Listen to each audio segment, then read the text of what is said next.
Isa sa pinakamalaking flex ng pagiging Pinoy seaman bukod sa nakakapag-travel around the world for free ay ang kanilang sahod. Mapapasana all ka na lang dahil halos buo itong nauuwi sa pamilya. Pero teka, totoo nga ba ang balita? Bakit nga ba tax-free ang sahod ng mga Pilipino seafarers? Is it a myth or a legal fact? Alamin natin ang katotohanan behind this major perk. Hindi ito magic mga kabayan.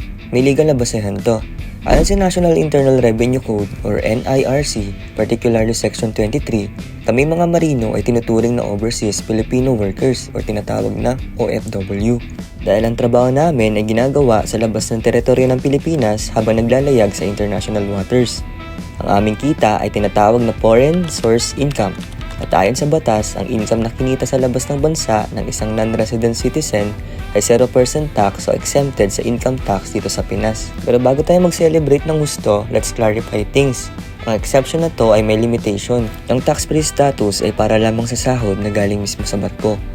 Kung ikaw ay isang madiskarteng seaman at meron kang negosyo sa Pinas, pinapaupa ang apartment, o kaya ay kumikita ang pera mo sa bank interest dito sa bansa, sad to say, ang mga local investment na yan ay subject pa rin sa kaukulang buwis. In short, yung kitang galing sa loob ng Pilipinas ay tax pa rin. Para ma-enjoy ang perk na to, kailangan legit ka. Dapat ikaw ay registered sa POEA o tinatawag ng DMW ngayon. At may valid ka na OEC o yung Overseas Employment Certificate. Ito kasi magpapatunay na isa kang bayaning puyat na kinikilala ng gobyerno. Ang tax exception na to ay malaking tulong para mas mabilis makapag-ipon at makaasenso ang bawat pamilyang mandaragat. Imbis na mapunta sa kaltas, diretso na to sa pangarap sa bahay o pag-aaral ng mga anak. Kaya sa ating mga kababayang seafarers, sulitin ang bawat dolyar na pinaghirapan sa gitna ng dagat.